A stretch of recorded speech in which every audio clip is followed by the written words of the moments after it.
Hoje é terça-feira, dia 12 de novembro de 2019, está começando o Bom Dia Produtor. E a gente já começa com imagens da oferta que você confere logo mais às 8h30 da noite pelo canal do Boi. Mais uma excelente oportunidade de negócio para você que está sempre ligado aqui na nossa programação.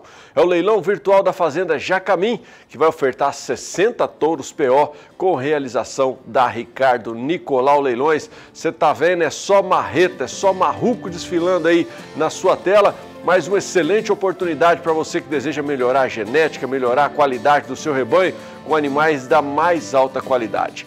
Logo mais, a partir das 8h30 da noite, você tem a oportunidade de lançar aí, colocar a sua oferta, né, neste leilão, a partir das 8h30 da noite no canal do Boi e adquirir animais como esses que estão aí na sua tela. Agora pode chegar para cá, porque ainda tem muita coisa para você nesta edição do Bom Dia Produtor, além, claro, de oportunidades de negócio. No programa de hoje, aliás, primeiro, muito bom dia, né? Muito bom ter você na nossa companhia, muito boa terça-feira para você. No programa de hoje, nós vamos falar sobre o desempenho dos produtos do agronegócio nestes primeiros 6 dias úteis de novembro. E você vai ver também. Ministério da Agricultura vai fiscalizar agora em novembro e dezembro propriedades rurais beneficiadas pelo Proagro. E claro, tem informações, tem cotações, tem muita coisa boa para você. Fica com a gente, Bom Dia Produtor, já começou!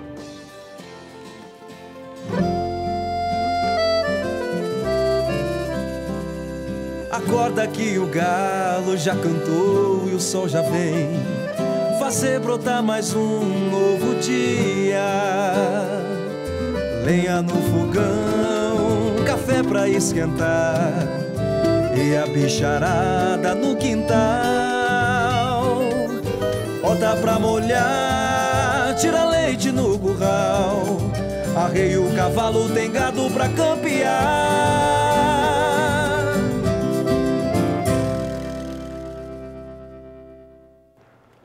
7h04, vamos dar um pulinho em Brasília, vamos abrir essa edição indo até a capital federal para saber o que é destaque por lá no dia de hoje. Bom dia, Saulo Lopes. Olá, bom dia! Neste mês de novembro e também ao longo do mês de dezembro, propriedades rurais beneficiadas pelo Proagro, Programa de Garantia de Atividades Agropecuárias, serão fiscalizadas pelo Ministério da Agricultura. As propriedades estão no Rio Grande do Sul, Paraná e em Sergipe, nessa rodada que os técnicos do MAPA farão a fiscalização. Só para vocês terem uma ideia, na safra 2018-2019 foram contratadas 300 mil operações em todo o Brasil, movimentando um total segurado de 13 bilhões de reais. Por isso, o Ministério da Agricultura faz esse monitoramento, essa fiscalização, para que não haja irregularidades. De Brasília, Saulo Lopes. Valeu, Saulo, obrigado. Vamos começar agora a falar de mercado, vamos acompanhar a análise da Scott Consultoria para o mercado do boi gordo. Hoje as informações com Felipe Reis. Olá a todos. No fechamento do mercado do boi gordo da segunda-feira, 11 de novembro, poucos negócios foram realizados. Os compradores esperaram uma definição do mercado. Apesar disso, a cotação subiu em 19 das 32 praças pecuárias pesquisadas aqui pela Scott Consultoria, considerando o preço à vista. Em São Paulo, a cotação do boi gordo subiu 1,1% na comparação com a última sexta-feira e está cotado atualmente em R$ 181 por arroba à vista sem desconto, R$ 180,50 com desconto Senar e R$ 178,50 por arroba livre de impostos. Destaque para o Rio de Janeiro e para a região sudoeste de Mato Grosso, onde a cotação do boi gordo subiu 2,7% e 1,9% respectivamente na comparação diária.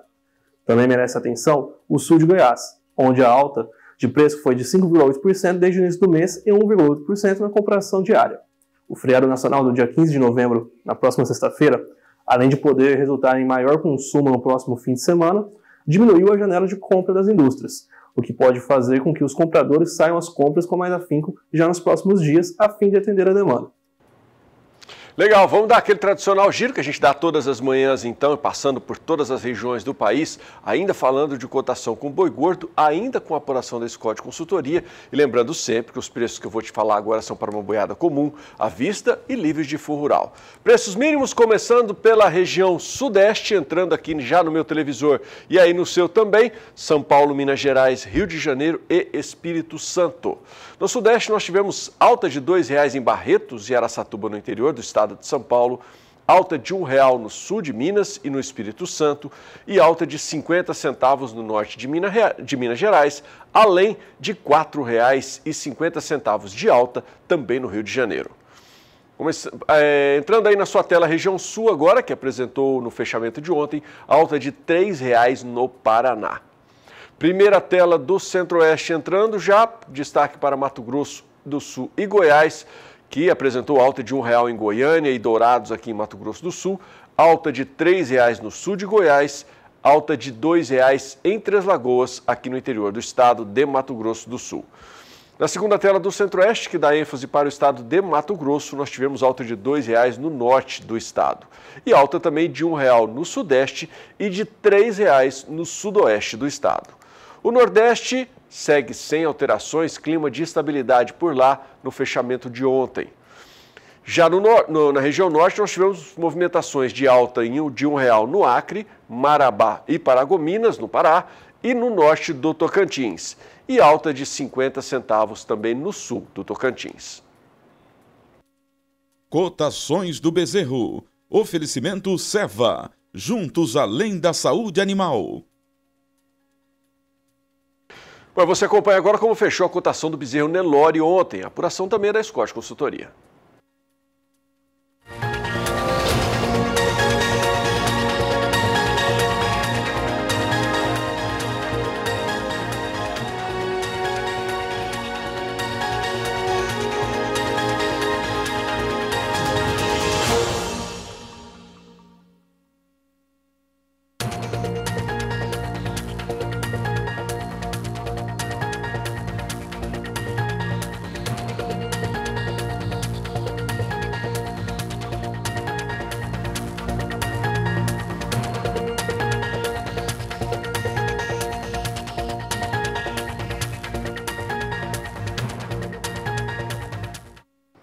Bom, nos dias 13 e 14 de novembro, amanhã e quinta-feira, o programa GenePlus da Embrapa realiza em Jataí, Goiás, o curso itinerante de melhoramento de gado de corte.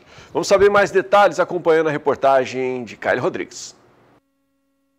Eu estou com o Gilberto Menezes, que é chefe de transferência de tecnologia da Embrapa Gado de Corte, é gestor também do programa GenePlus Embrapa. Nós vamos conversar a partir de agora com ele sobre o projeto itinerante que tem revolucionado a pecuária brasileira. Gilberto, como funciona esse projeto? Olha, a gente desde 1998, aqui na Embrapa Gado de Corte, a gente tem um curso de melhoramento de gado de corte oferecido à cadeia produtiva de 4 dias, envolvendo pesquisadores da Embrapa e parceiros de universidades e nossos técnicos. Há 4 anos a gente teve a ideia de criar essa versão itinerante para estar levando esse curso em regiões de protagonismo na pecuária de corte no Brasil, porém distantes aqui de Campo Grande, viabilizando então que pessoas, mais pessoas possam ter acesso a essa iniciativa nossa. E qual é o diferencial desse projeto itinerante que percorre vários estados brasileiros? A diferença é a duração do curso. O curso aqui em Campo Grande, que a gente chama de grade completa, ele é 4 dias, porque a gente está aqui sediado, então viabiliza a participação de mais pessoas, mais pesquisadores aqui da unidade. O itinerante ele dura normalmente 1 dia e meio ou 2, e a gente concentra com menos pessoas, trazendo o que é a espinha dorsal do curso de grade completa, mais focado no melhoramento genético de gado de corte, tirando uma parte que a gente trata muito da parte de cadeia também no curso de grade completa. E ainda encerrando 2019, tem agora a edição no estado de Goiás? Esse ano foi um ano muito importante para nós. Nós já tivemos a oportunidade de estar em Britânia, em Goiás, esse ano, depois em Rio Branco, no Acre, e agora, 13 e 14 de novembro, nós vamos ter a oportunidade de estarmos em Jataí. E eu gostaria de aproveitar a oportunidade de convidar todos ali da região, técnicos, criadores, para nos prestigiarem e ir lá trocar ideia e valorizar nosso trabalho. Muito obrigada, Gilberto, pelas suas informações. De Campo Grande, Kylie Rodrigues. Bom, já vou para o nosso primeiro intervalo comercial desta edição do Bom Dia Produtor. Lembra você que a partir de agora está liberado também a sua participação pelo 998631001. E lembra você também que se você quiser participar pelo Facebook, estamos ao vivo lá na página do Canal do Boi, bem como também no nosso portal sba1.com. Vou para o intervalo, lembrando você que hoje, a partir das 8h30 da noite, pelo canal do Boi, você vai conferir o leilão virtual da Fazenda Jacamim. Serão ofertados neste remate 60 touros PO avaliados e a realização é da Ricardo Nicolau Leilões. 7h12, a parada é rapidinha, daqui a pouco eu estou de volta. Estou de volta e trago informações para você que no dia 29 de novembro, a Scott Consultoria vai realizar em São Paulo, na capital paulista mesmo, a 8ª edição do Encontro de Analistas. O evento, que já é referência do setor no agronegócio, tem como objetivo abordar o atual momento da economia e o cenário da pecuária brasileira. Acompanha mais informações aí. Enquanto a economia patina, o agro dá um show. Encontro de analistas da Scott Consultoria, dia 29 de novembro em São Paulo. Os principais nomes do mercado reunidos para analisar e debater o atual momento da economia e o cenário da pecuária nacional. Participe do Encontro de Analistas da Scott Consultoria e esteja realmente preparado para o próximo ano. Faça sua inscrição pelo site encontrodeanalistas.com.br ou entre em contato pelo telefone 17 3343 5111. Você tem mais informações também lá no portal sba1.com, tá? Bom, você que pratica esportes equestres, doma e treina cavalos para provas e competições e precisa de uma estrutura que atenda às suas necessidades em diferentes tipos de trabalho com os animais, dá uma olhada nessa matéria que o repórter José Cunha vai te apresentar. É uma opção fantástica de uma estrutura móvel para facilitar bastante sua vida. Acompanhe aí. Pensando em mobilidade, durabilidade e resistência, essa indústria metalúrgica da cidade de Matão, no interior de São Paulo, inovou no mercado agropecuário brasileiro ao fabricar redondéis e pistas para a prática de esportes equestres em aço, totalmente desmontáveis. A demanda, segundo o diretor da empresa, veio dos próprios criadores, que buscavam praticidade na realização de treinamentos e provas em lugares diferentes. Uns 9 meses atrás a gente teve um parceiro nosso aqui de Matão, que é o pessoal responsável pelo clube hípico, e como sabia que a gente tinha muito conhecimento com essa parte de aço, nos solicitou para montar alguns módulos para ele, para essa pista, essa prova, que chama Run Short, que vem crescendo bastante no Brasil. E a gente começou a desenvolver alguns módulos, ouvindo bem o que eles precisavam, as necessidades, e a gente começou a chegar nessa parte do Run Short, que são os módulos desmontáveis, que hoje ele pode fazer 4, 5, 6 tipos de aproveitamento com os módulos, A parte da pista de Run Short, a parte de redondel, a parte do redondel elétrico, team penning, working penning. Então a gente conseguiu alcançar um objetivo e é um mercado que tem muito a crescer ainda, Fabricados em módulos, o criador é quem diz qual a sua necessidade e o tamanho que deseja. Existem os tamanhos padrões de pista que a BQM sugere para quem faz as provas, que é de 15, 16 e 18 metros de diâmetro. Mas como é um produto versátil, então o pessoal às vezes pede 20, 25, 30 módulos para poder reaproveitar em outras coisas dentro da propriedade, como baias, fechamentos. João Paulo é criador de cavalos e pratica uma modalidade chamada handshorting. Segundo ele, a estrutura produzida em metal favorece a visualização da prova e evita acidentes entre animais e competidores. Ela é fácil para manejar, é uma pista leve, bem reforçada, não tem perigo de machucar o animal, pode trombar, bem reforçada, bezerro tromba, cavalo às vezes tromba. Então a gente não tem problema com ela não. E aí com essa estrutura metálica facilitou muito mais para a gente do Run Short. Os esportes equestres têm crescido significativamente no Brasil nos últimos anos, causando impactos positivos à economia do país. Diante deste cenário, o investimento em equipamentos práticos como esse reduzem os custos de quem investe na modalidade. Aqui ela de metal, ela tem um lance numa média mais ou menos de 3 metros. Com a madeira a gente já não podia fazer um lance comprido desse, teria que ser, vamos por aí, uns 2 metros. Primeiro que a madeira vai se tornar fixo e ele nunca mais vai conseguir tirar, E hoje, em torno assim, eu creio que uns 40, 45% mais barato do que a madeira, uma pista dessa. De Matão, São Paulo, José Cunha.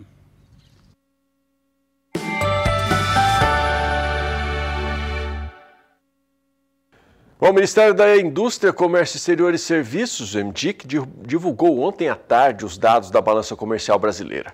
Nas 2 primeiras semanas de novembro deste ano, 2019, que totalizaram 6 dias úteis, a balança comercial registrou um superávit de 14 milhões de dólares, com exportações no valor de 4 bilhões 230 milhões de importações, e também de de exportações e 4 bilhões 216 milhões de importações.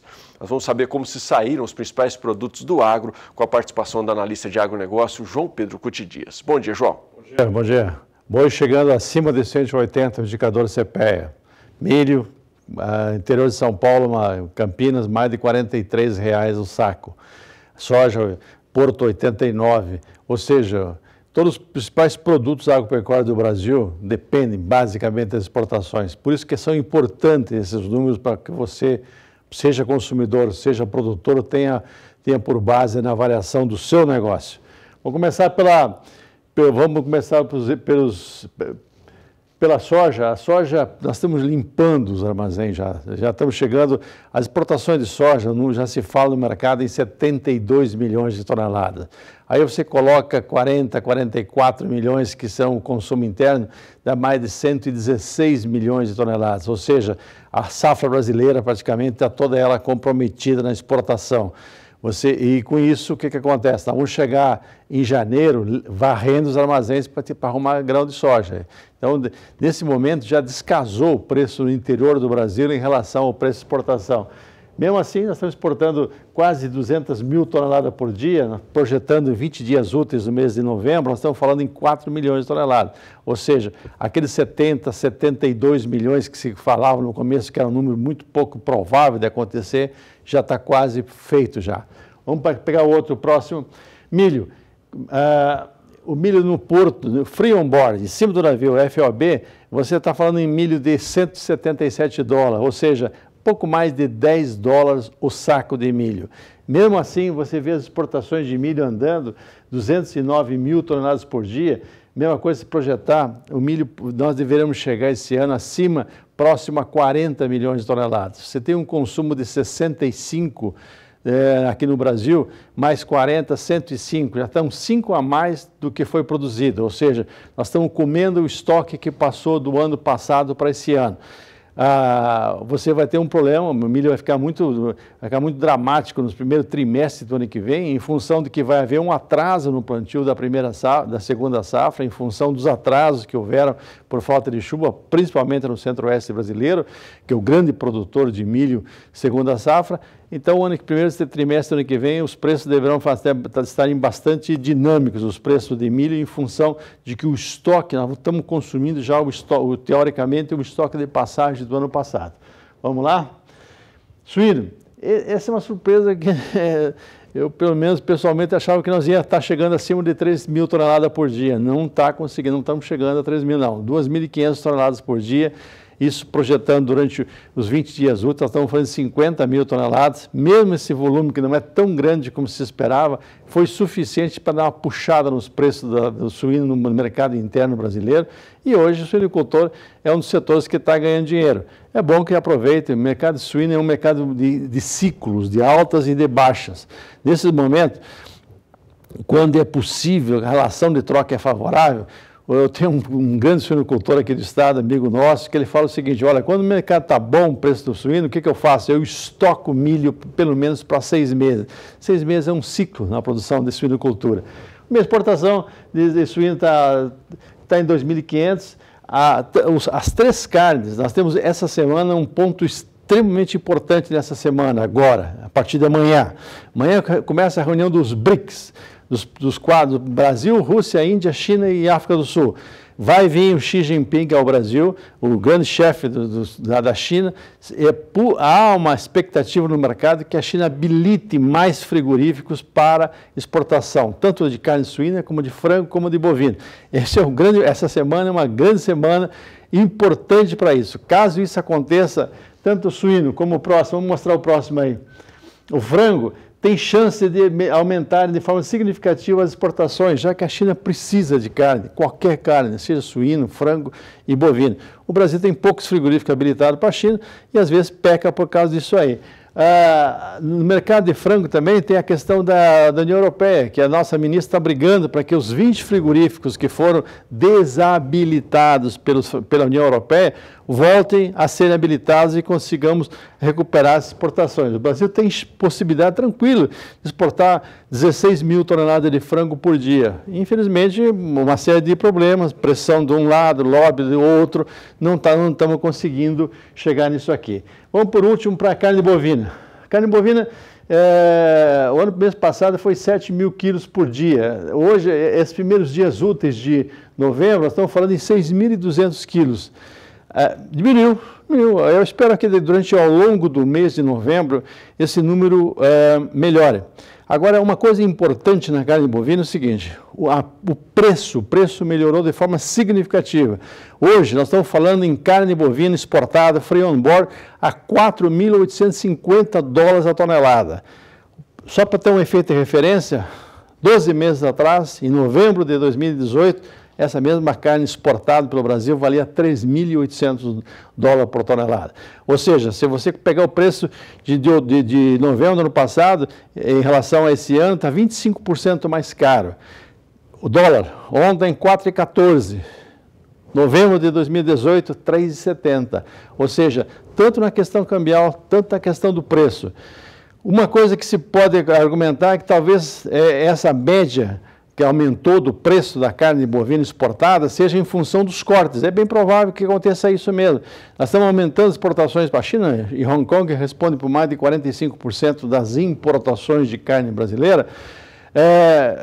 Deve estar indo carne de traseiro, que são carnes que são mais caras. Isso é bom para o mercado, é bom para a cadeia, até é bom para o setor que escoa a carne, senão o contrafilé vai estar mesmo o preço da capa de filé, porque você tem exportação de dianteiro, não tem exportação de traseiro, o mercado interno não consegue absorver e derruba os preços. Então, é importante isso. O preço aumentou no mercado internacional, aumentou a média brasileira e o Brasil precisa vender carne, precisa agregar valor. Nós não podemos vender só carne industrial, carne barata para fazer hambúrguer, fazer alimentos congelados lá fora. Nós temos que vender carne que chega no supermercado e tem uma bandeirinha verde e amarela, lá, como faz a Austrália, como faz o Uruguai, como faz a Argentina. Ou seja, nós temos que vender qualidade e o senhor e a senhora produzem animais de qualidade. O Brasil hoje melhorou muito a questão da qualidade da carne bovina. Então, esse é o momento em que a exportação é a grande responsável para o indicador CPEA estar fechando acima de 180. Por quê? Porque ela é o escoamento da nossa produção e remunera o frigorífico. Consequentemente, o frigorífico tem condições de pagar um preço mais justo. Um outro problema na carne bovina nesse momento é a falta de oferta. As chuvas atrasaram, nós vamos ter boi de capim só a partir de janeiro. Você vai ter um gap aí, já que acaba agora, nos próximos 30 dias, acabam os animais confinados e você não tem animais prontos para entregar para isso. Esses são os números da exportação. A exportação é extremamente importante para o setor. Toda a cadeia tem que trabalhar. Se forem mais frigoríficos habilitados pelos chineses, que nós estamos torcendo para que isso aconteça, esses frigoríficos têm que organizar uma cadeia de fornecedores para atender animais com menos de 30 meses, com bom acabamento. Para quê? Para que o chinês não vai comprar 1.000 toneladas, 2.000 toneladas, vai fazer contratos de importação de 5, 10 mil toneladas mês. A China é um país continental, tem 1.380, 1.390 milhões de pessoas. Ela não pode correr o risco de estar dependendo de mercado spot, ela tem que ter contratos.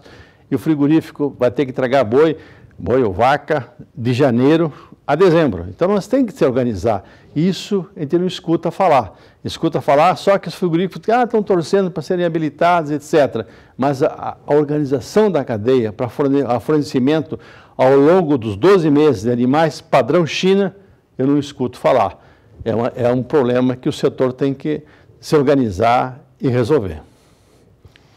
Valeu, João, obrigado pela sua participação. Vou para mais um rápido intervalo comercial. Se você, porventura, está chegando agora, não escutou eu falar da oportunidade de negócio que tem à sua disposição hoje, é a partir das 8h30 da noite. Pelo Canal do Boi você vai conferir o leilão virtual da Fazenda Jacamim. Serão ofertados nesse remate 60 touros PO avaliados com essa qualidade que você está vendo aí no seu televisor. Só animais de ponta, só animais de primeira linha, com a realização da Ricardo Nicolau Leilões. Fica por aí, a parada é rapidinha, daqui a pouco eu estou de volta. Bom, estou de volta e agora é hora de oportunidade para você que está interessado em adquirir uma fazenda e começar a sua criação. Pensando em te aproximar dessas ofertas, nós criamos o Canal do Boi Fazendas. Confira algumas das propriedades que já estão à sua disposição aqui no Mato Grosso do Sul.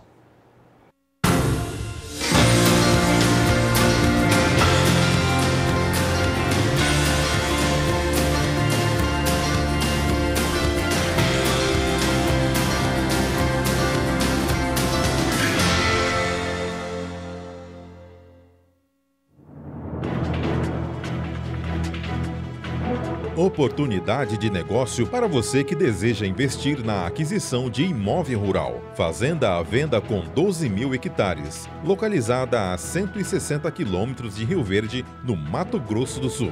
Propriedade conta com 4.000 hectares formados com pastagem umidícola, o restante em ótimos campos de pastagens nativas. São 17 divisões e piquetes, separados com postes de madeira de lei e 5 fios de arame liso em toda a sua divisa. Possui capacidade para abrigar aproximadamente 7.000 reses. Conta com sede de alvenaria em bom estado e ainda 4 casas de funcionários, também em alvenaria em bom estado, além de galpão para máquinas, galpão de arreio, mangueiro completo em bom estado, tronco e embarcador. É abastecida com poço artesiano e vários açudes em todas as invernadas. A energia é solar e conta com rede de internet.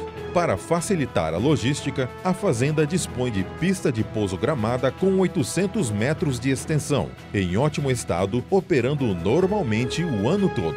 Mais informações podem ser obtidas pelos telefones 67 98425 2044 e 98111 6336.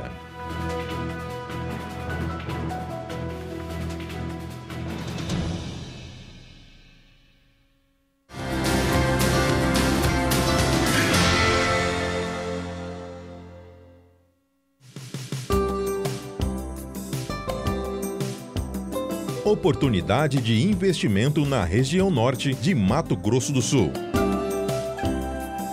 A 36 quilômetros de Rio Verde, a Fazenda Daniele conta com estrada muito bem conservada, transitável o ano todo para todo tipo de automóvel. A propriedade possui área de 1.030 hectares, totalmente formada, mantendo sua reserva legal. A capacidade é para abrigar aproximadamente 1.500 reses. A pastagem da fazenda é formada em sua maioria por umidícola, além de dictioneura e outras gramíneas. Conta com 21 invernadas e alguns piquetes, ideal para cria, recria e engorda. Possui casa-sede grande em alvenaria com ar-condicionado, piscina, área de lazer e churrasqueira. 3 casas também em alvenaria para funcionários, além de galpão para máquinas e galpão para ração e sal. Dispõe ainda de estrutura para confinamento com coxos em concreto, com capacidade para engorda de 1.000 animais. O abastecimento de água é feito através de poço artesiano na sede e açude em todas as invernadas. A rede de energia elétrica é rural monofásica. A propriedade conta ainda com pista de pouso gramada com extensão de 800 metros, em excelente estado, operando normalmente o ano todo.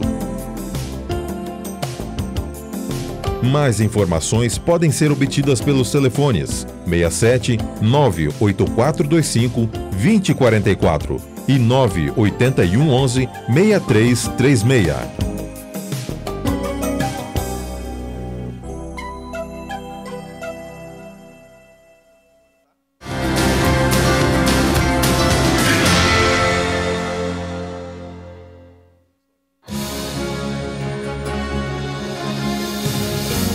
Para você que deseja investir em uma propriedade rural, o canal do Boi Fazendas apresenta sempre as melhores oportunidades.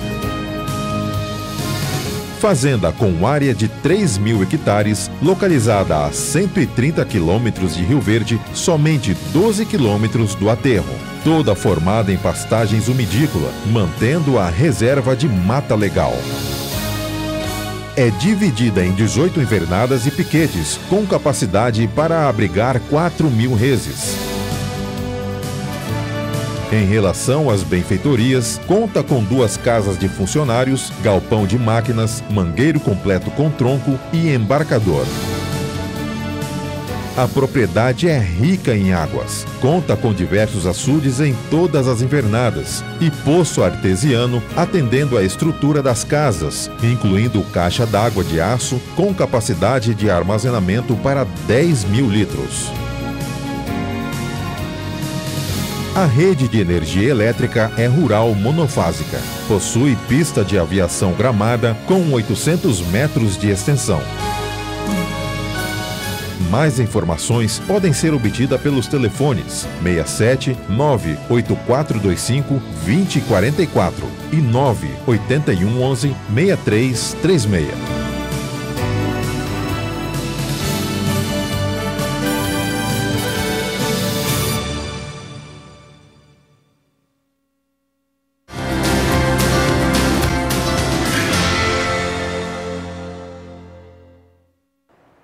Só lembrando você que se você quiser mais informações sobre os imóveis que foram anunciados aqui no SBA Fazenda, no canal do Boi Fazendas, é só você acessar sba1.com/fazendas, tá? Bom, agora eu quero falar com você que é produtor de soja. Você já conhece o Clube do Refúgio? O clube é um programa de relacionamento em que você amplia seus conhecimentos sobre o plantio de refúgio e as boas práticas agronômicas, realiza missões e concorre a prêmios incríveis. Agora, na missão 4, os agricultores podem concorrer a uma colheitadeira e os vendedores a 2 montanas. Não dá para ficar de fora dessa, né? Acesse clubedorefugio.com.br para saber mais como participar e concorrer a estes prêmios incríveis. Vou para mais um intervalo comercial e você fique por aí, que daqui a pouco tem mais destaques para você nesta edição do Bom Dia Produtor. São 7h40, estou de volta e o Grupo Resende fecha o seu calendário de eventos comerciais no ano de 2019 com uma baita de uma oferta, meu amigo, você não tem noção.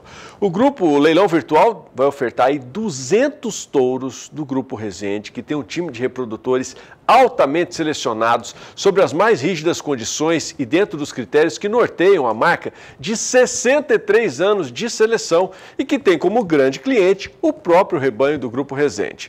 Quer saber mais detalhes? Confira a reportagem de Daniel de Paula e do cinegrafista Sidney Coelho. Pode parecer curioso, mas o principal cliente desses touros quer beneficiar a pecuária repartindo exatamente essa excelência toda com o mercado. Isso mesmo. Eles são parte do que está no leilão virtual 200 touros Grupo Resende, que o Canal do Boi mostra dia 17 de novembro. Essa tourama descende de um universo de 15.000 mães selecionadas para precocidade e produtividade no desafiador bioma pantaneiro do Mato Grosso. A cada ano, a renovação dessa base rejuvenesce o time de matrizes e transmite isso para filhas e filhos que vão honrar esse melhoramento medido em programas como o Delta Gen e o PMGZ, que fecham esse pacote com a genômica, garantindo a funcionalidade dessa ferramenta de trabalho a campo. Nós temos uma preocupação muito grande de aliar a precocidade desse animal, porque achamos que o macho precoce que termina muito cedo me dá mais lucro, me dá mais rentabilidade e principalmente para quem é o criador e vai ficar com a fêmea precoce traz muitas vantagens. No nosso caso, tem muitas fêmeas emprenhando aos 14 meses, tornando a emprenhar aos 24, aos 36 e é isso que esses touros vão transmitir. Precocidade aliado a um bom ganho de peso. E são muito rústicos, porque foram nascidos no Pantanal, em condições bastante duras, e então realmente superam isso tudo, e como nós vendemos aos 3 anos de idade, próximo dos 3 anos, eles estão absolutamente prontos para o trabalho, não necessitam de nenhuma adaptação, nada, é só colocar no pasto e eles que se divirtam com as vacas. Essa certeza vem dos resultados que o próprio Grupo Resende colhe na utilização de seus touros, que são antes testados em casa sob sistema de pasto de umidícola e precisam se provar primeiro para serem compartilhados perto dos 3 anos, como os deste último evento comercial do grupo no ano. Uma prática que já vem de longa data de um trabalho feito com o máximo de responsabilidade. Nós estamos na pecuária há mais de 60 anos, já fazemos monta há muito tempo, estação de monta, portanto fertilidade vem encontrada há muitos anos, um trabalho bastante criterioso, procura estar aliando o fenótipo com o genótipo e produzir animais a pasto que estejam prontos para o serviço e prontos para trabalhar. Eu sempre produzi animais para mim, eu sou um vendedor de genética, mas antes disso eu sou um vendedor de carne, eu produzo 5, 6 mil bois gordos para mim mesmo. Hoje em dia eu diria que o maior comprador de touros do Grupo Resende é o Grupo Resende. Então eu uso esses touros todos para mim, então tenho tranquilidade para pôr no mercado. Mais uma vez à frente deste leilão, Central Leilões e Aroeira na parceria, João Campo no martelo. Impressionante é que tanto o dado histórico que marca o Grupo Resende, tem também o fato deles serem clientes principais da genética deles que eles compartilham com o mercado, João. Isso é um sinal de credibilidade, de garantia do produto. Sem dúvida nenhuma, Daniel. Primeiro ponto que me impressionou o prestígio que eles têm, e aí a gente vai e estuda o porquê. Eles foram pioneiros no desenvolvimento de uma pecuária sustentável, numa pecuária eficiente na região de Rondonópolis. Então tem-se o respeito de quem há muito tempo atrás acreditou e buscou lá um firmamento, buscou nessa região a maneira de desenvolver o seu trabalho. Outro ponto, eles são os maiores clientes do Grupo Resende. Por quê? Porque os touros que são produzidos pelo grupo são, boa parte deles, utilizados aos 2 anos e aí só posteriormente são colocados ao mercado. Então tem mais essa peneira, esse aval de qualidade. E um grupo que ano a ano destaca-se e aumenta o volume de reprodutores no mercado, né? Esse ano, por exemplo, serão praticamente 700 touros disponibilizados nos leilões diversos que realizam o Grupo Resende. Eu acho que é um grupo que está consolidado, que tem volume para a seleção, a gente sabe que é imprescindível para ter uma seleção, ter volume, ter um N, e que utiliza-se de ferramentas, parcerias, de avaliação genética, do respeito aos grupos de contemporâneos, de programas sérios de avaliação genética. Então, cada vez mais desenvolve-se uma pecuária eficiente. É todo esse conceito que está nos reprodutores que compõem o leilão virtual 200 Touros Grupo Resende, deste dia 17 de novembro, domingo, 2 da tarde, com transmissão pelo canal do Boi.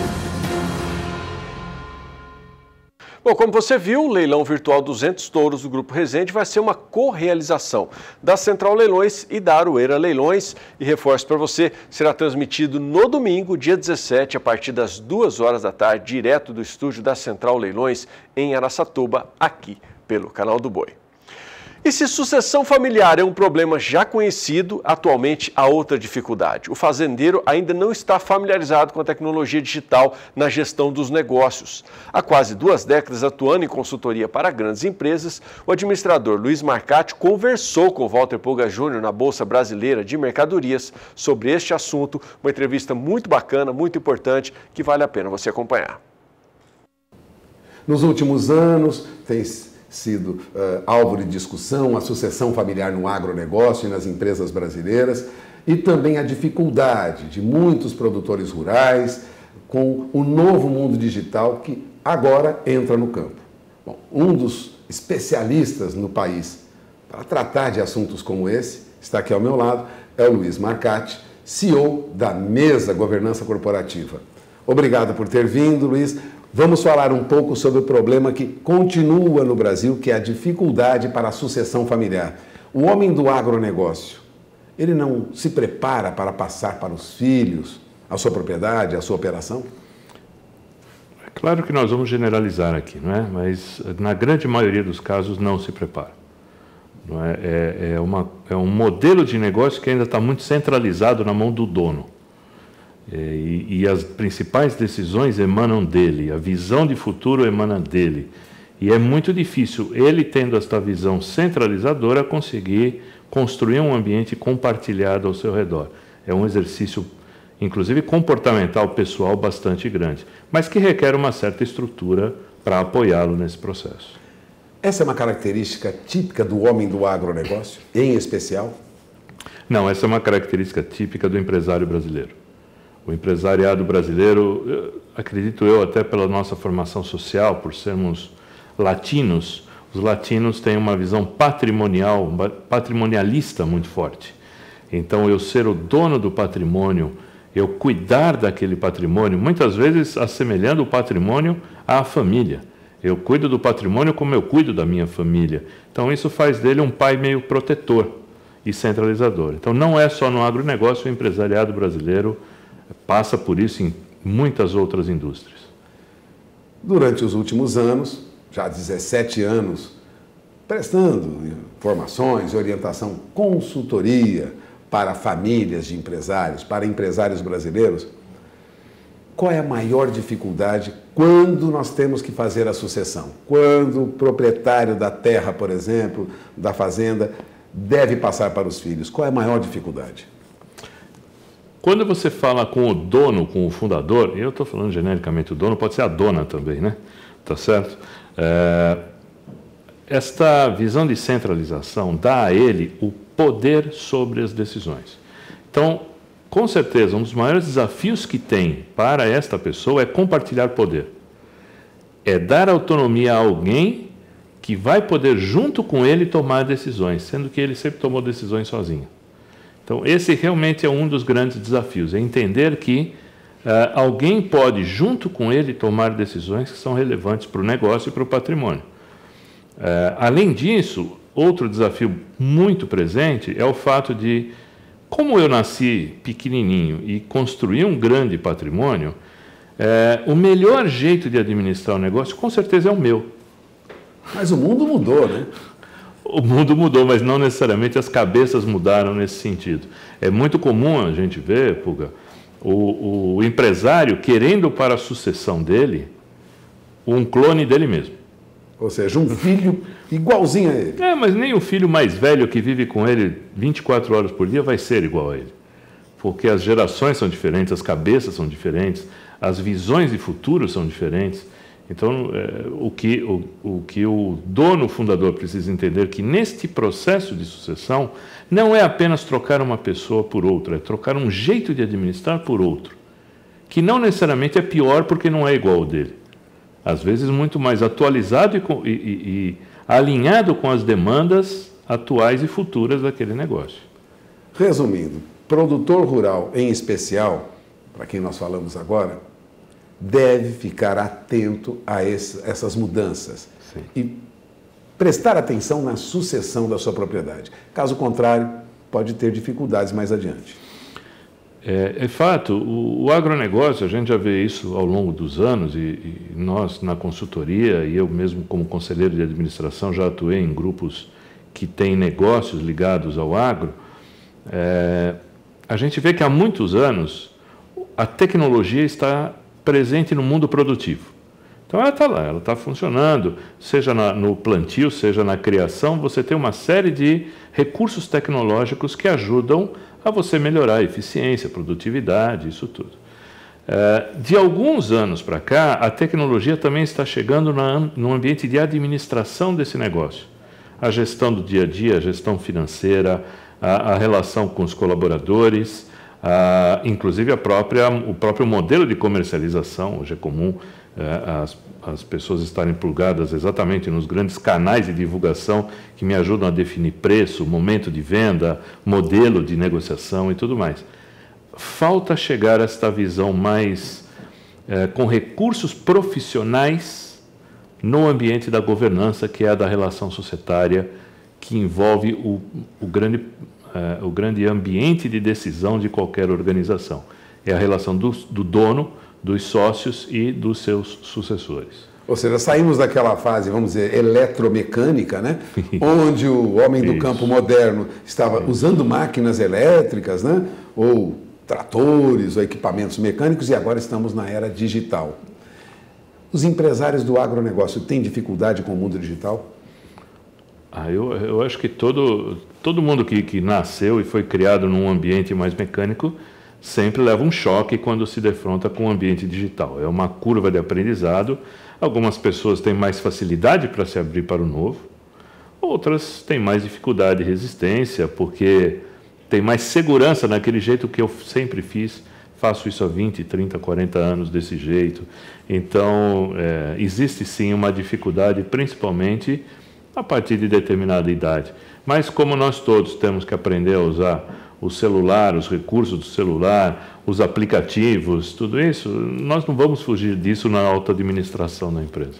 Bom, essa situação, em especial, como disse o Luiz Marcati, que envolve empresários brasileiros de origem latina, né, dificuldade para a sucessão, dificuldade para as novas tecnologias, criou um mercado novo, que é esse mercado de empresas que fazem consultoria para quem precisa acelerar e fazer corretamente essa mudança. É o caso da empresa que você atua, a Mesa Governança Corporativa. É um mercado que se amplia, Luiz? Muito, muito. Porque se nós voltarmos para o final do século XX, falava-se muito em governança corporativa apenas nas empresas que são listadas na Bolsa. Até por uma questão mandatória. Para estar na Bolsa, você tem que ter uma estrutura formal de governança. Dos anos 2000 para cá, com o crescimento exatamente desse mundo tecnológico, dos recursos, das tecnologias de administração e gestão, o assunto governança começou a ganhar espaço, bastante espaço. E aí as empresas de capital fechado, em qualquer setor da economia, começaram a olhar isso entendendo que esse é um dos pilares do que a gente chama profissionalização de uma empresa. A profissionalização da empresa ela não se dá só lá na base operacional. Ela tem que começar exatamente na relação da sociedade, como conduz os seus negócios.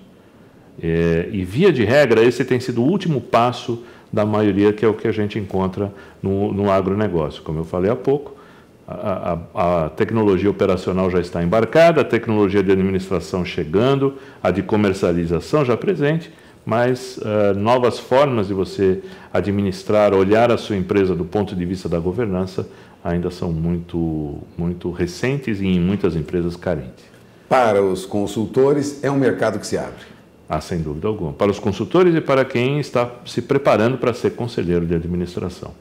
A última estatística que eu vi do IBGE, empresas avaliadas como grande porte, à luz da estatística do IBGE, que são empresas que faturam em torno de 100 milhões ano, a partir disso, fala-se entre 17 e 18 mil no país, de todos os ramos de atividade. Né? E que precisam de todo esse trabalho de consultoria, como da Mesa, que é a empresa que você dirige, como de outras que prestam esse tipo de serviço. Exatamente. Tem um ponto interessante, se puder acrescentar, porque é assim, muitos empresários falam, mas a minha empresa ela não é suficientemente grande para ter uma governança. Mas governança, de verdade, a definição de governança é a maneira como os donos decidem e conduzem seus negócios. Os donos. Então, governança é o assunto que envolve os donos, os sócios do negócio. Toda empresa tem uma governança, já que toda empresa tem dono, tá certo? Do que nós tratamos são práticas e técnicas profissionais de como conduzir isso. E é o que o mercado chama de as boas práticas de governança corporativa. Então não é questão de tamanho, é questão de eu querer organizar a partir do jeito como eu mesmo, dono, conduzo a minha empresa. Bom, está aí o recado do Luiz Marcati, né? Homem que trabalha há muito tempo, mais de 10 anos, já 17 anos, com governança corporativa. Fica a mensagem para o produtor rural. Agradeço a presença do Luiz aqui. É com vocês em Campo Grande. Bora de mais um intervalo comercial por aqui. No próximo bloco, nós vamos juntos até o estúdio da Ricardo Nicolau Leilões em Sinop, para que você tenha mais informações sobre a oportunidade que eles vão trazer para você hoje, que é o leilão Nelore Jacamim. Fica por aí, parada rapidinho, daqui a pouco eu estou de volta. São 7h58, já estou de volta e você vai comigo agora até Sinop. Vou bater um papo com meu amigo Arnaldo Campos lá no estúdio da Ricardo Nicolau, porque hoje chegou o dia, né, Arnaldão? Tem uma excelente oportunidade de negócio. Aliás, a gente está mostrando aqui nas saídas dos intervalos comerciais aqui, os animais que serão colocados em pista hoje. Meu amigo, vou falar uma coisa para você, dessa vez vocês capricharam no negócio, né? Bom dia. Bom dia, meu caro Adriano, muito bom dia a você. E olha, prepare o pouso do seu avião virtual, porque está chovendo aqui em Sinop, tá bom? Então a pista está um pouco molhada. Bom dia a todos que nos acompanham nesse momento pelo canal do Boi. Pois é, chegou o grande dia, né, Adriano? Nós estamos aqui, aquela ansiedadezinha sempre rola, né? O friozinho na barriga, isso é normal. De que isso acabar também, a gente tem que deixar de fazer esse tipo de trabalho, porque é o que nos move realmente, é essa adrenalina do dia a dia, né? 60 reprodutores do mais alto padrão, como você tem citado aí, uma torama realmente espetacular, é o trabalho da Jacamim. A gente vem dizendo aí que é o caminho para a alta produtividade, o trabalho da Fazenda Jacamim. E hoje, Adriano, eu estou de um formato diferente com o nosso convidado, Marcos Martins Vilela, nos visitando aqui no nosso estúdio, vai bater um papinho aqui, vamos mostrar alguns reprodutores. Muito bom dia, Marcos, seja bem-vindo. Bom dia, Arnaldo, bom dia, Adriano, bom dia, o pessoal de casa. Estamos aí para fazer o nosso primeiro leilão virtual, né? Vamos ver como é que vai ser. Pois é, no dia 21 de setembro, quando a gente estava realizando o leilão na Origem, na Jacamim, a gente estava montando esse projeto. Parece que passa rápido, né, Marcos? Chegou. Justamente. Pra você ver a torada daquela época que a gente organizou esse leilão. Então, a torada estava a campo, torada muito pouco tratada, bem a campo mesmo, e um gado pesado, né? Pesado. Um gado com 850 quilos, muito boa de CES, avaliações das réguas muito boas, é uma grande oportunidade. Traz para mim a imagem, pode trazer a imagem daquela bateria, daquele pool de imagens que a gente tem, que mostra um pouco isso que o Marcos estava falando aqui, sabe? Uma torama espetacular, você vê que ela tem realmente muita musculatura, muita força muscular, uma torama extra. Você vê o que eu falei aqui ontem, Marcos, e eu quero comentar novamente, enquanto o Cairo vai organizar aí alguma coisinha. Você olha para essa torama, você vê uma torama de uma bitola só, né? Parece que ela é desenhada, esse modelo de carcaça, esse biotipo. O que muda um pouquinho é a pelagem, às vezes você olha a pelagem muda um pouquinho, às vezes a raça muda um pouquinho, mas a estrutura, o biotipo, o padrão de carcaça é o mesmo, né? Um gado pensado, um gado construído, um gado de muita força muscular. Eu queria lembrar aos amigos o seguinte, enquanto o Marcos ajeita aqui, que nós teremos frete praticamente para todas as regiões do estado de Mato Grosso, exceto o Vale do Araguaia, que a gente vai atender com 5 reprodutores. Mas a região ali sudoeste, a região de Pontes Lacerda, a gente vai atender com qualquer quantidade. A gente tem uma rota também subindo ali na região de Juína, pela MT-170, indo até Cotriguaçu, Colniza, Juruena, Castanheira, toda aquela região ali. Uma rota também pela 163, né, Marcos Vilela? Subindo até Alta Floresta, até Nova Bandeirantes, assim. Então, a gente vai procurar atender todo o estado de Mato Grosso. Tem uma rota importante também para Uberaba, passando ali pelo sul de Goiás. Justamente, tentando atingir as pessoas que têm interesse.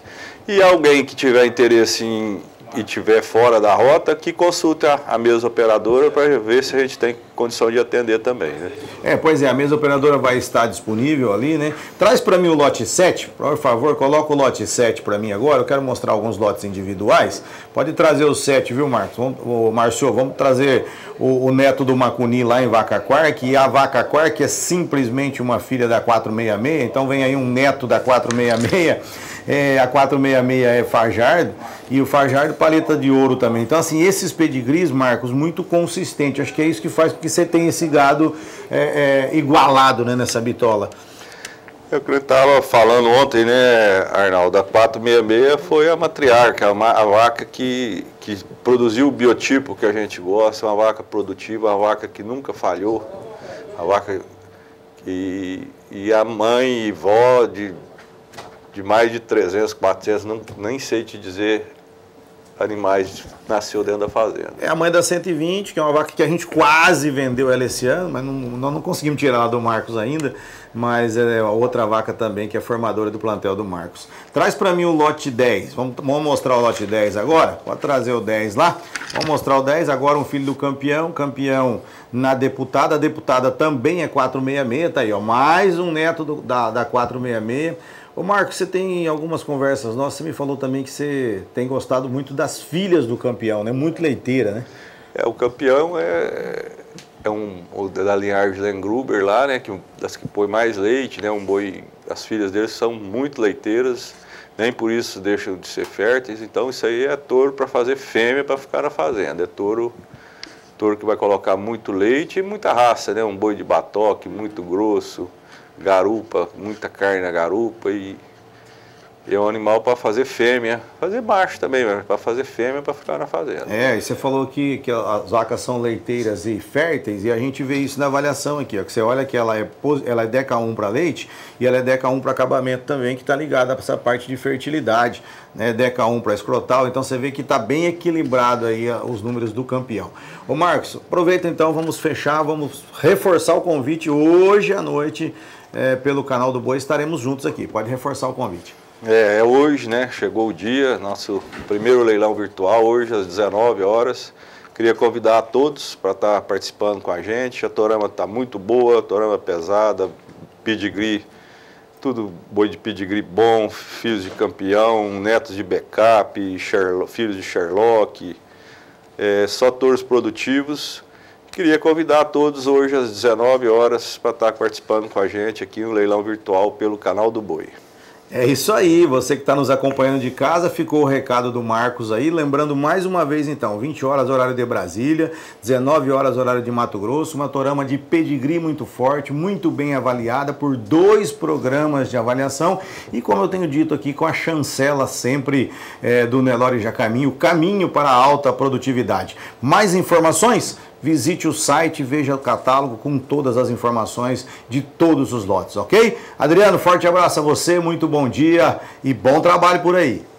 Valeu, Arnaldo, ótimo dia para você também, um abraço no Marcos, sucesso para vocês. Sem dúvida nenhuma vai ser um grande sucesso mais essa realização da Ricardo Nicolau. Um ótimo dia para vocês. Bom, e prestes a iniciar a colheita do trigo, o Rio Grande do Sul comemora a safra da principal cultura de inverno. A alta produtividade das lavouras deve compensar a redução na área. Os trigais já fazem parte da paisagem gaúcha há muitas décadas.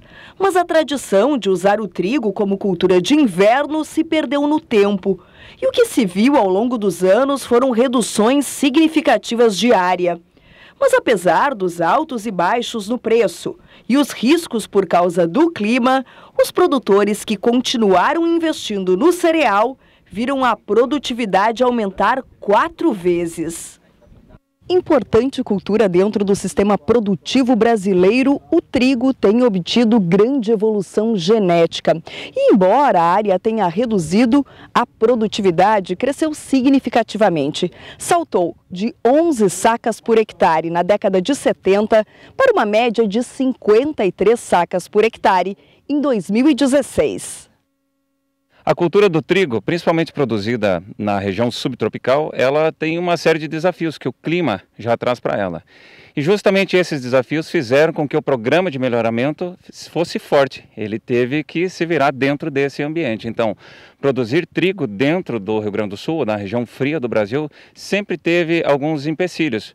Chuvas em pré-colheita, as questões de geadas, então o próprio engenheiro agrônomo, recomendante e o melhoramento genético em si tiveram que se adaptar a essa situação. Afinal, nós temos que ter um cultivo no inverno para que a gente possa diluir o custo da nossa propriedade. Não podemos contar somente com uma safra de verão.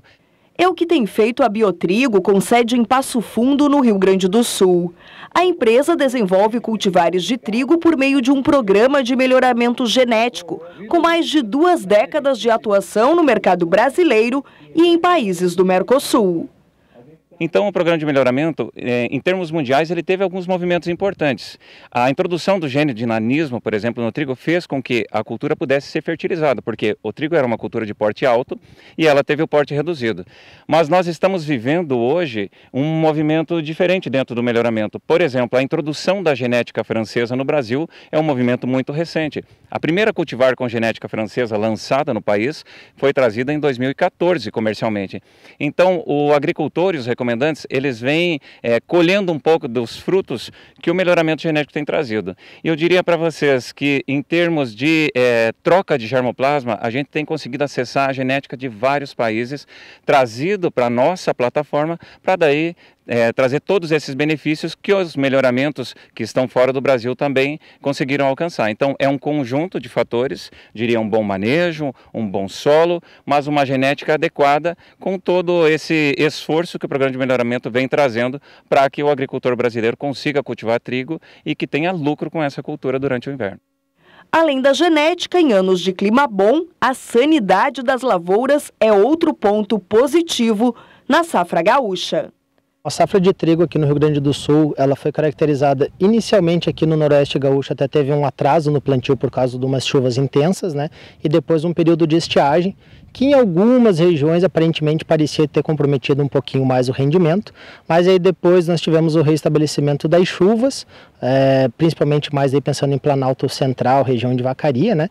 E digamos assim que o clima foi considerado seco, né, para alguns um pouquinho de estresse hídrico, mas de modo geral, pensando em trigo, uma safra boa do ponto de vista de conseguir produtividade com qualidade. Então, quando a gente tem anos mais secos, você diminui a pressão de doenças, né, com exceção do oídio, que foi de fato a doença predominante aqui no estado do Rio Grande do Sul. Bem manejada e tal, também não é um risco tão grande, como tem outras doenças um pouquinho mais difíceis de se controlar, mas não afetando produtividade. Então, o que nós temos são lavouras que vêm com potenciais aí de médio a alto rendimento e com uma sanidade muito boa na espiga também. A safra 2019 tem tudo para compensar o bolso do produtor rural. Multiplicador de sementes, Guilherme veio em busca de novidades para levar aos clientes de São Luís Gonzaga, também no Rio Grande do Sul.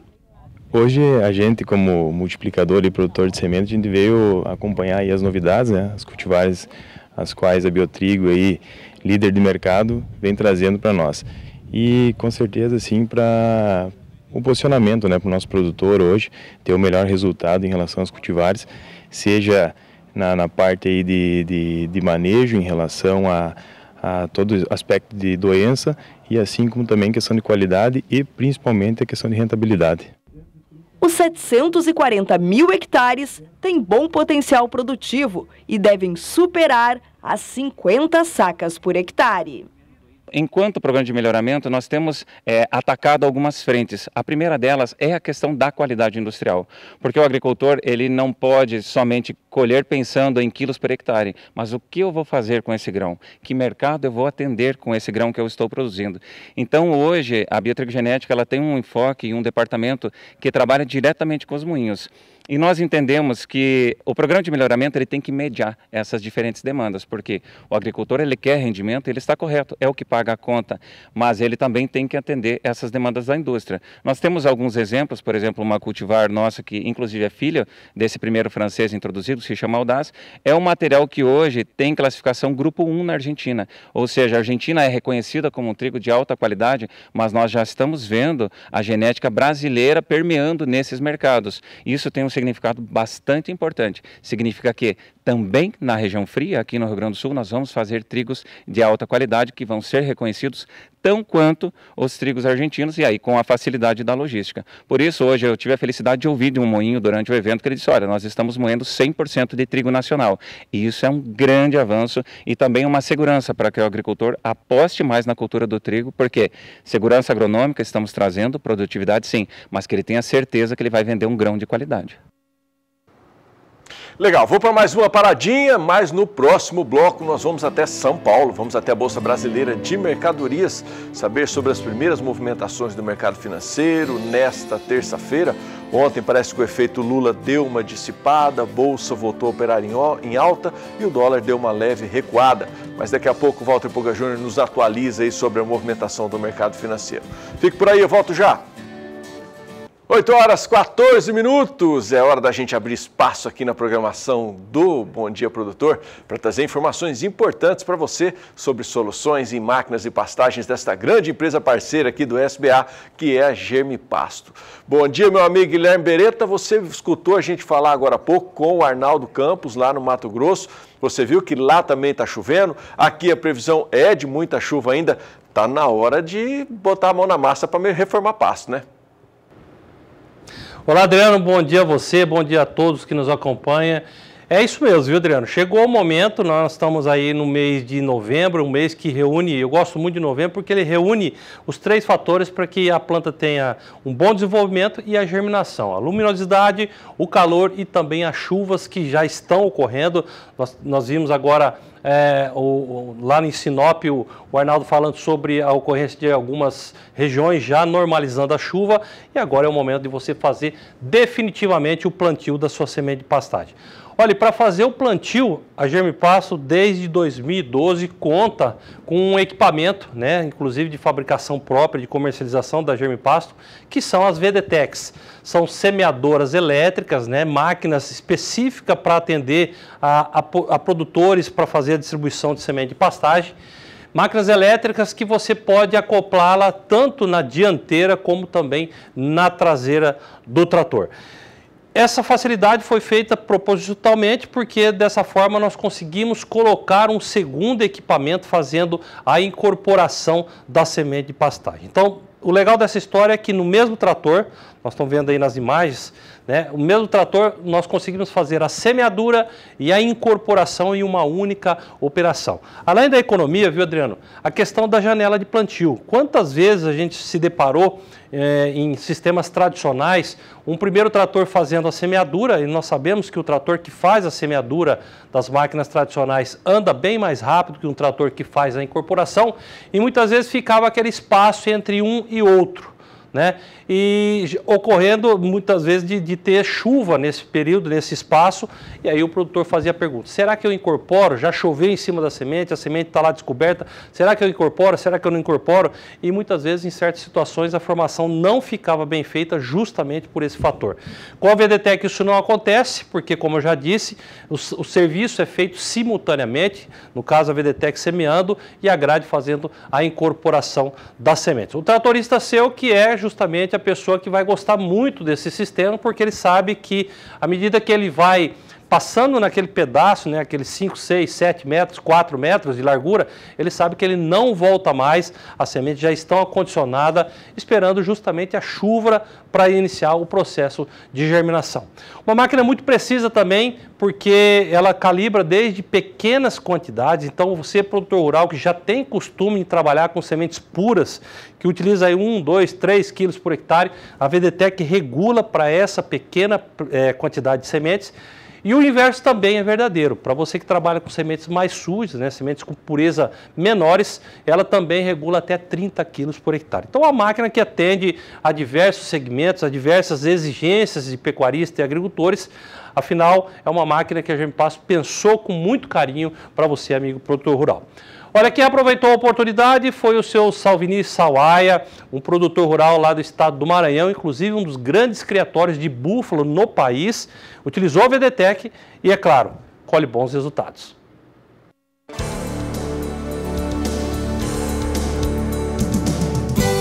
Até hoje eu estou satisfeito com o serviço da Germipasto.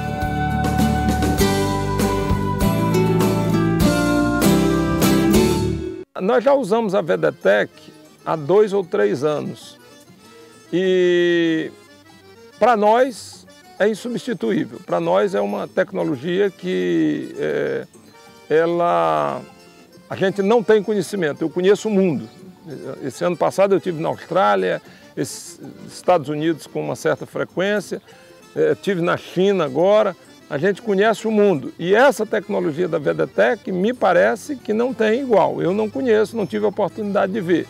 A uniformidade, a qualidade do serviço que ela entrega, para mim, nesse momento eu considero nota 10.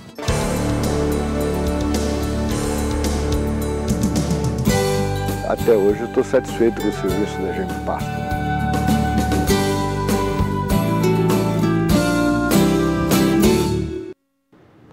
Olha, como eu já disse, a VDTEC são 4 modelos, né? 2 maiores e 2 menores. São máquinas fabricadas, produzidas pela Germipasto e também distribuídas. Para você ter acesso a essa tecnologia, basta pegar o seu telefone e entrar em contato com a central de vendas da empresa. Operadora 67 3389 6700 e também 0800 647 0050. No nosso portal, o germipasto.com.br, meu amigo, você encontra mais informações sobre os nossos produtos, sobre as sementes e também as VDTECs, mídias sociais, Facebook e também Instagram. E aí sim, para você acompanhar a Germipasto através dos vídeos, vá lá no YouTube, lá nós temos aí um seleto material à sua disposição. Adriano, por hoje é isso, grande abraço, é com você. Valeu, Benito. Ótimo dia para você também. Uma boa notícia, mais uma vez, para o mercado da carne brasileiro. A Autoridade Sanitária da Arábia Saudita permitiu a exportação de carne bovina através de mais 8 frigoríficos brasileiros. Vamos bater um papo com o Walter Pulga Júnior, que está aqui ao vivo na Bolsa Brasileira de Mercadorias e tem mais informações para passar para a gente. Pulga, bom dia. Quais são esses frigoríficos que são habilitados? E essas habilitações já são fruto dessa última viagem do presidente Jair Bolsonaro aos Emirados Árabes? Sim, é resultado desse avanço que o Brasil conquista depois da visita do presidente Jair Bolsonaro e da ministra Tereza Cristina à Arábia Saudita, né? Bom, a Autoridade Sanitária Saudita permitiu mesmo que 8 novos frigoríficos brasileiros de carne bovina exportem para o seu mercado. É o que informava ontem o Ministério da Agricultura. Essa habilitação ela veio justamente após os contatos do presidente Jair Bolsonaro, ou seja, foram contatos de governo a governo. Agora, vamos aos frigoríficos que foram habilitados, né? Foram habilitadas unidades do frigorífico Forte Frigo, em Paragominas, no Pará. Também foram habilitados os produtos do frigorífico Better Beef, em Rancharia, aqui no interior de São Paulo. Do Rio Grande também, Rio Grande Comércio de Carnes Limitada, em Imperatriz do Maranhão. Também o frigorífico Plena Alimentos, em Pará de Minas, Minas Gerais. Tome nota.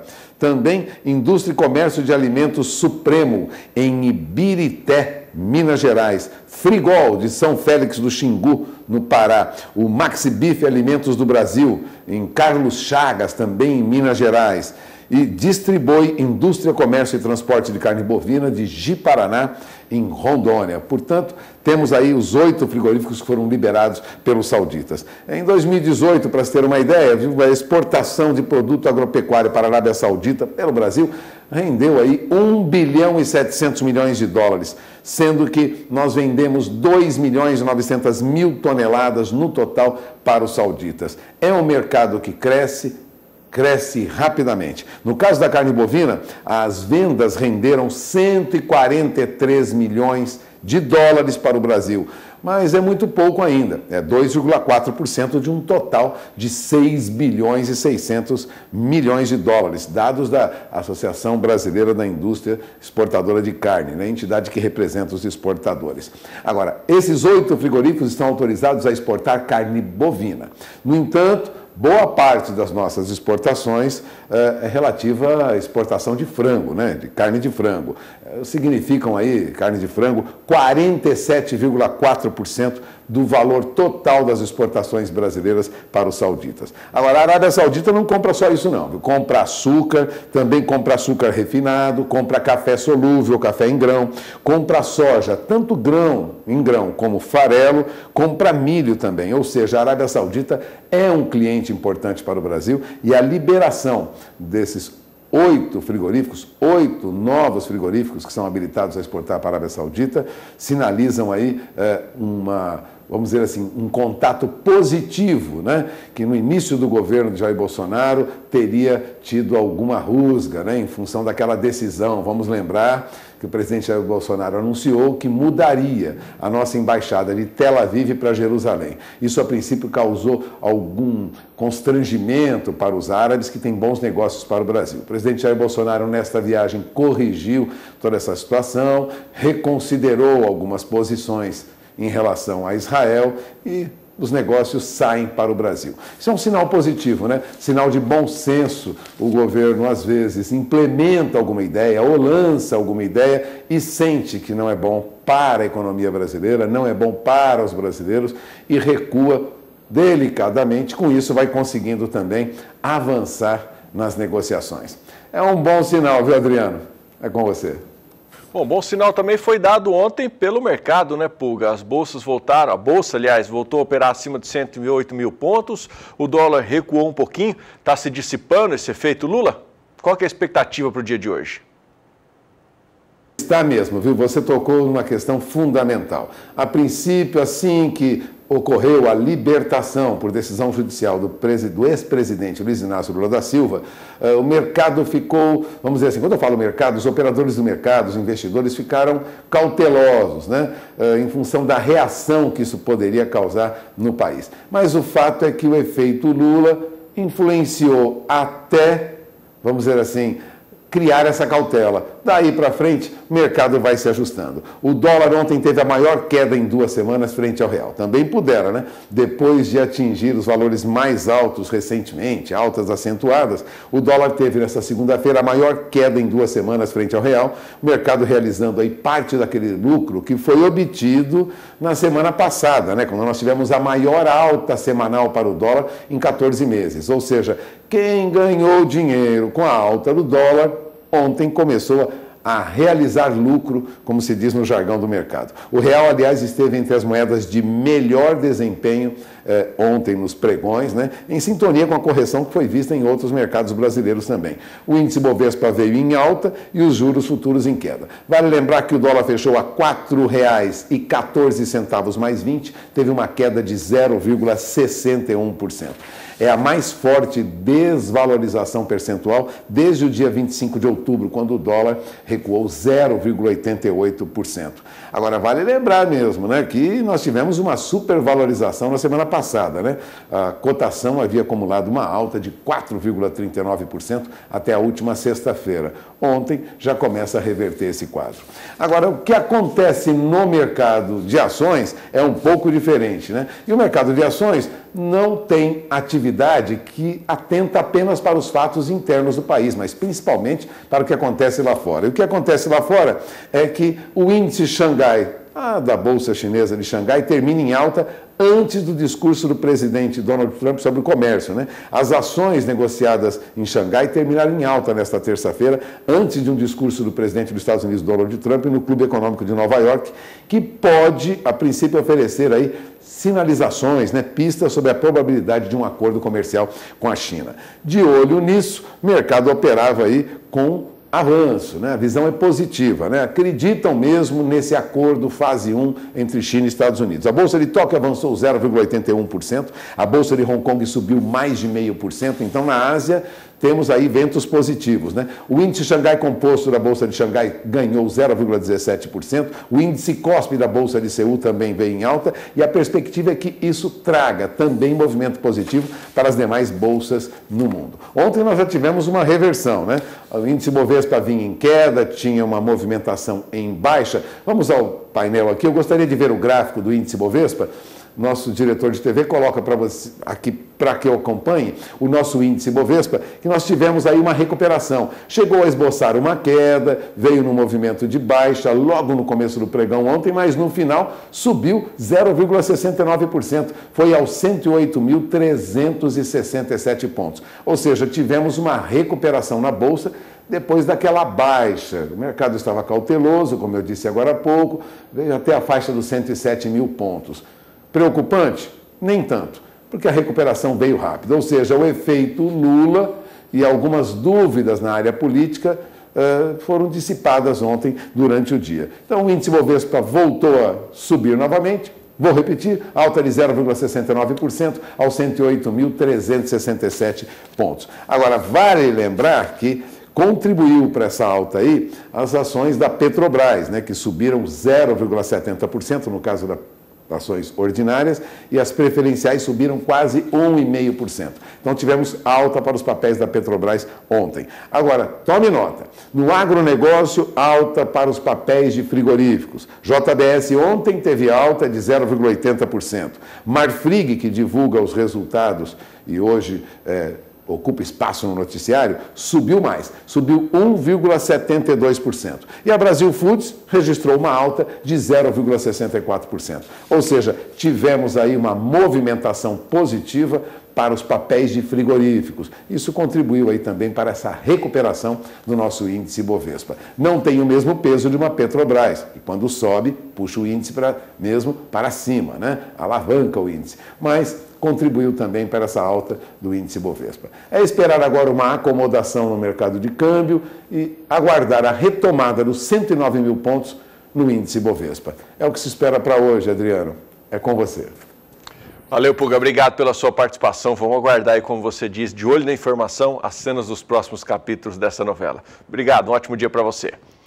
Bom, lembra você, como faz todos os dias, que o Pulga volta logo na abertura do Agricultura BR, por volta de 12h10, 12h15, já com tudo operando, para te atualizar sobre os números do mercado financeiro.